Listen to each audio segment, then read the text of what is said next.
ಎಲ್ಲಾ ಹಾನಿಯಿಂದ ಕೂದಲನ್ನು ರಕ್ಷಿಸುತ್ತೆ. ಬರೀ Amrit noni reach root premium hair oil.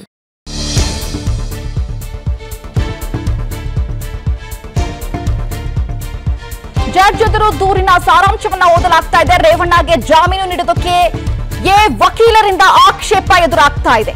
ಪ್ರಕರಣದ ಗಂಭೀರತೆಯನ್ನ ಬಹಿರಂಗವಾಗಿ ಹೇಳೋದಕ್ಕೆ ಸಾಧ್ಯವಿಲ್ಲ ಅನ್ನುವಂತಹ ಮಾತುಗಳು ಕೇಳಿ ಬರ್ತಾ ಇದೆ. ಮುಚ್ಚದ ಕೊಠಡಿಯಲ್ಲೇ ವಿಚಾರಣೆ ಆಗಬೇಕಾಗಿದೆ.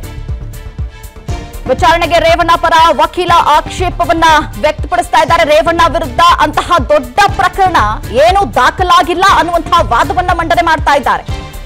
ನಿರ್ದಿಷ್ಟ ಪ್ರಕರಣಗಳಿಗೆ ಮಾತ್ರ ಮುಚ್ಚದ ಕೊಠಡಿಯಲ್ಲಿ ವಿಚಾರಣೆಯನ್ನ ನಡೆಸಬೇಕಾಗುತ್ತೆ. ರೇವಣ್ಣಗೆ ಜಾಮೀನು ನೀಡೋದಕ್ಕೆ ವಕೀಲರಿಂದ ಆಕ್ಷೇಪ ಎದುರಾಗ್ತಾ ಇದೆ. ಪ್ರಕರಣದ ಗಂಭೀರತೆ ಬಹಿರಂಗವಾಗಿ ಹೇಳೋದಕ್ಕೆ ಸಾಧ್ಯವಿಲ್ಲ ಅನ್ನುವಂತಹ ಮಾತುಗಳು ಕೇಳಿ ಬರ್ತಾ ಇದೆ. ಮುಚ್ಚದ ಕೊಠಡಿಯಲ್ಲಿ ವಿಚಾರಣೆ ಆಗಬೇಕಾಗಿದೆ.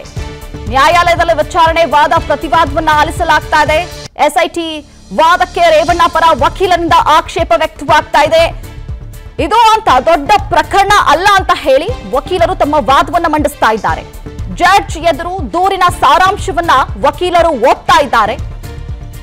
ರೇವಣ್ಣಗೆ ಜಾಮೀನು ನೀಡೋದಕ್ಕೆ ವಕೀಲರಿಂದ ಆಕ್ಷೇಪ ಎದುರಾಗ್ತಾ ಇರುವಂತದ್ದು. ರೇವಣ್ಣಗೆ ಜಾಮೀನು ನೀಡೋದಕ್ಕೆ ಎಸ್ಐಟಿ ವಕೀಲರಿಂದ ಆಕ್ಷೇಪ. ಇದು ಪ್ರಕರಣದ ಗಂಭೀರತೆ ಬಹಿರಂಗವಾಗಿ ಹೇಳಲು ಸಾಧ್ಯವಿಲ್ಲ ಅಂತ ಹೇಳಲಾಗ್ತಾ ಇದೆ. ಇನ್ನು ಮುಚ್ಚಿದ ಕೊಠಡಿಯಲ್ಲೇ ವಿಚಾರಣೆ ಆಗಬೇಕಾಗಿದೆ ಅನ್ನುವಂತಹ ವಾದವನ್ನ ಮುಂದಿಟ್ಟಿದ್ದಾರೆ. ಆದರೆ ಎಸ್ಐಟಿ ವಾದಕ್ಕೆ ರೇವಣ್ಣ ಪರ ವಕೀಲರಿಂದ ಆಕ್ಷೇಪ ಎದುರಾಗ್ತಾ ಇದೆ. ಅಂತಹ ವಿಚಾರ ಅಂದ್ರೆ ಮುಚ್ಚಿದ ಕೋರ್ಟಲ್ಲಿ ವಿಚಾರಣೆ ಮಾಡುವಂತಹ ವಿಚಾರ ಏನಲ್ಲ ಅನ್ನುವಂಥದ್ದನ್ನ ಕೂಡ ರೇವಣ್ಣನವರ ಪರ ವಕೀಲರು ಆಕ್ಷೇಪವನ್ನ ವ್ಯಕ್ತಪಡಿಸ್ತಾ ಇದ್ದಾರೆ. ಇದು ಅಂತ ದೊಡ್ಡ ಪ್ರಕರಣ ಅಲ್ಲ ಅಂತ ಹೇಳ್ತಾ ಇದ್ದಾರೆ. ಮುಚ್ಚಿದ ಕೋರ್ಟಿನಲ್ಲಿ ವಿಚಾರಣೆ ಏಕೆ ಬೇಕು ಅಂತ ಆಕ್ಷೇಪವನ್ನ ಹಾಕಿದ್ದಾರೆ. ನಿರ್ದಿಷ್ಟ ಪ್ರಕರಣಗಳಿಗೆ ಮಾತ್ರ ಮುಚ್ಚಿದ ಕೋರ್ಟಿನಲ್ಲಿ ವಿಚಾರಣೆ ಆಗಬೇಕಾಗುತ್ತೆ. ಪ್ರಕರಣದ ಗಂಭೀರತೆ ಬಹಿರಂಗವಾಗಿ ಹೇಳೋದಕ್ಕೆ ಸಾಧ್ಯ ಇಲ್ಲ. ಎಚ್.ಡಿ. ರೇವಣ್ಣ ಜಾಮೀನು ಅರ್ಜಿ ವಿಚಾರಣೆ ಆರಂಭವಾಗಿದೆ. ನಿರೀಕ್ಷಣಾ ಜಾಮೀನು ಅರ್ಜಿ ವಿಚಾರಣೆ ಆರಂಭವಾದ ನಂತರ ವಾದ ಪ್ರತಿವಾದವನ್ನ ಆಲಿಸ್ತಾ ಇದ್ದಾರೆ. ಜನಪ್ರತಿನಿಧಿಗಳ ಕೋರ್ಟ್ ಅಲ್ಲಿ ಈ ಒಂದು ವಾದ ಪ್ರತಿವಾದವನ್ನ ಆಲಿಸಲಾಗ್ತಾ ಇದೆ. ಇಂದು ಅಂತ ದೊಡ್ಡ ಪ್ರಕರಣ ಅಲ್ಲ ಅಂತ ಹೇಳಿ ಒಂದು ಕಡೆ ರೇವಣ್ಣನವರ ಪರ ವಕೀಲರು ತಮ್ಮ ವಾದವನ್ನ ಮಂಡಿಸ್ತಾ ಇದ್ದಾರೆ. ಆದ್ರೆ ಎಸ್ಐಟಿ ವಕೀಲರಿಂದ ಆಕ್ಷೇಪಣೆ ವ್ಯಕ್ತವಾಗ್ತಾ ಇದೆ. ರೇವಣ್ಣಗೆ ಜಾಮೀನು ಕೊಡಬಾರ್ದು ಅನ್ನುವಂಥದ್ದು ವ್ಯಕ್ತವಾಗ್ತಾ ಇರುವಂತದ್ದು.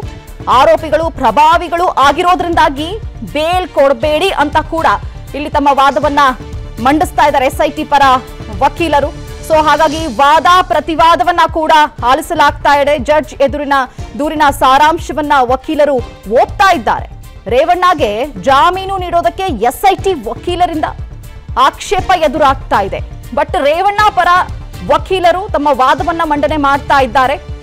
ಅಂತಹ ಪ್ರಕರಣ ಏನೂ ಅಲ್ಲ, ಬೇಲ್ ಕೊಡಬಹುದು ಅನ್ನುವಂತಹ ವಾದವನ್ನ ಮಂಡಿಸ್ತಾ ಇದ್ದಾರೆ. ಬಟ್ ಆದ್ರೆ ಎಸ್ಐಟಿ ವಕೀಲರಿಂದ ಆಕ್ಷೇಪ ಎದುರಾಗ್ತಾ ಇದೆ. ಮುಚ್ಚಿದ ಕೊಠಡಿಯಲ್ಲೇ ವಿಚಾರಣೆ ಆಗಬೇಕಾಗಿದೆ ಅನ್ನುವಂಥದ್ದನ್ನ ಕೂಡ ಹೇಳ್ತಾ ಇದ್ದಾರೆ. ಬಟ್ ಆದ್ರೆ ರೇವಣ್ಣ ಪರ ವಕೀಲರು ಮಾತ್ರ ನನ್ನ ಜೀವನದಲ್ಲಿ ನಾನು ಮಾತ್ರವಲ್ಲ, ನನ್ನ ಕೂದಲು ಕೂಡ ಆಗಿರ್ಬೇಕು ಸ್ಟ್ರಾಂಗ್ ಅಂಡ್ ಸ್ಟೈಲಿಶ್.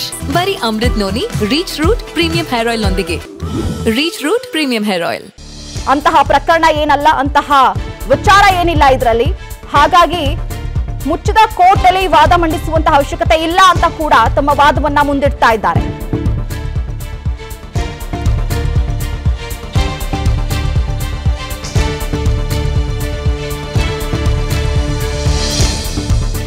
ನಿರಂತರವಾಗಿ ವಾದ ಪ್ರತಿವಾದವನ್ನ ಆಲಿಸ್ತಾ ಇರುವಂತಹ ಜಡ್ಜ್ ತೀವ್ರ ಕುತೂಹಲವನ್ನ ಕೆಳಿಸ್ತಾ ಇದೆ. ಎಚ್.ಡಿ. ರೇವಣ್ಣ ಪ್ರಕರಣ ಇವತ್ತು ಅವರಿಗೆ ಜೈಲ್ ಆಗುತ್ತಾ ಬೇಲ್ ಆಗುತ್ತಾ ಅನ್ನುವಂತಹ ಪ್ರಶ್ನೆ ಎದುರಾಗ್ತಾ ಇದೆ. ಇದು ಸೂಕ್ಷ್ಮ ಪ್ರಕರಣ ಆಗಿರೋದ್ರಿಂದ ಜಾಮೀನು ಬೇಡ ಅಂತ ಹೇಳಲಾಗ್ತಾ ಇದೆ. ಆರೋಪಿಗಳು ಪ್ರಭಾವಿಗಳಾಗಿದ್ದಾರೆ. ಹಾಗಾಗಿ ಪ್ರಭಾವ ಬೀರುವಂತಹ ಸಾಧ್ಯತೆಗಳು ಇದೆ. ಒಂದು ವೇಳೆ ಅವರಿಗೆ ಜಾಮೀನು ಸಿಕ್ಕಿದ್ರೆ ಆರೋಪಿಗಳು ಪ್ರಭಾವಿ ಆಗಿರೋದ್ರಿಂದ ಬೇಲ್ ಕೊಡಬೇಡಿ ಅಂತ ಹೇಳಿ ತಮ್ಮ ವಾದವನ್ನ ಮಂಡಿಸ್ತಾ ಇದ್ದಾರೆ. ಎಸ್ಐಟಿ ಪರ ಇರುವಂತಹ ವಕೀಲರು ಸಾಕ್ಷಿಗಳ ಮೇಲೆ ಪ್ರಭಾವ ಬೀರುವಂತಹ ಸಾಧ್ಯತೆ ಇದೆ ಅಂತ ಹೇಳಿ ವಕೀಲರು ತಮ್ಮ ವಾದವನ್ನ ಮಂಡಿಸಿದ್ದಾರೆ. ಎಸ್ಐಟಿ ಪರ ವಕೀಲರ ವಾದಕ್ಕೆ ರೇವಣ್ಣ ವಕೀಲರು ಆಕ್ಷೇಪವನ್ನ ವ್ಯಕ್ತಪಡಿಸ್ತಾ ಇದ್ದಾರೆ. ಏನಂತ, ಮಾಧ್ಯಮಗಳಲ್ಲಿ ಏಕೆ ಸಂತ್ರಸ್ತರ ಹೇಳಿಕೆಗಳು ಬರ್ತಿವೆ ಅಂತ ಹೇಳಿ ಪ್ರಶ್ನೆಯನ್ನ ಹಾಕಿದ್ದಾರೆ. ಈ ಪ್ರಕರಣದಲ್ಲಿ ನಾವು ಏನನ್ನೂ ಮುಚ್ಚಿಡ್ತಾ ಇಲ್ಲ ಅಂತ ಹೇಳಿ ವಾದ ವಿಚಾರವನ್ನ ನಡೀತಾ ಇದೆ. ವಾದ ಪ್ರತಿವಾದ ನಡೀತಾ ಇದೆ. ನಿರಂತರವಾದಂತಹ ವಾದ ಪ್ರತಿವಾದ ನಡೀತಾ ಇದೆ. ಕುತೂಹಲ ಕೆರಳಿಸ್ತಾ ಇದೆ. ರೇವಣ್ಣನವರ ಪ್ರಕರಣದಲ್ಲಿ ಏನಾಗಬಹುದು ಅನ್ನುವಂಥದ್ದು. ಇಡೀ ಕರ್ನಾಟಕವೇ ಕಣ್ಣು ಬಿಟ್ಟುಕೊಂಡು ನೋಡ್ತಿರುವಂತಹ ವಿಚಾರ ಇದು. ಸಂಜೆ ಅಷ್ಟರಲ್ಲಿ ಇದರ ಬಗ್ಗೆ ರಿಸಲ್ಟ್ ಗೊತ್ತಾಗತ್ತೆ.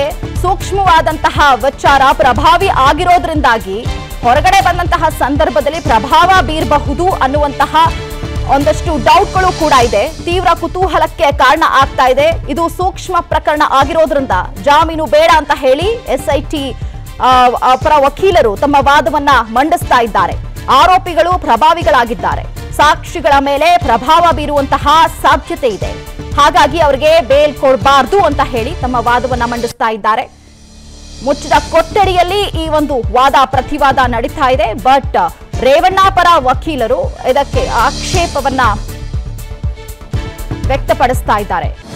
ಅನುಕ್ಷಣದ ಸುದ್ದಿಗಳಿಗಾಗಿ ವಿಸ್ತಾರ ನ್ಯೂಸ್ ಯೂಟ್ಯೂಬ್ ಚಾನೆಲ್ ಸಬ್ಸ್ಕ್ರೈಬ್ ಮಾಡಿ. ಹೊಸ ಸುದ್ದಿಗಳ ನೋಟಿಫಿಕೇಶನ್ಗಾಗಿ ಬೆಲ್ ಐಕಾನ್ ಕ್ಲಿಕ್ ಮಾಡಿ. ಲೇಟೆಸ್ಟ್ ಅಪ್ಡೇಟ್ಸ್ಗಾಗಿ www.vistaranews.com ವೆಬ್ಸೈಟ್ಗೆ ವಿಸಿಟ್ ಮಾಡಿ. ಅಂಗೈಯಲ್ಲೇ ಜಗತ್ತಿನ ಸುದ್ದಿ ತಿಳಿಯಲು ವಿಸ್ತಾರ ನ್ಯೂಸ್ ಕನ್ನಡ ಆಪ್ ಡೌನ್ಲೋಡ್ ಮಾಡಿ.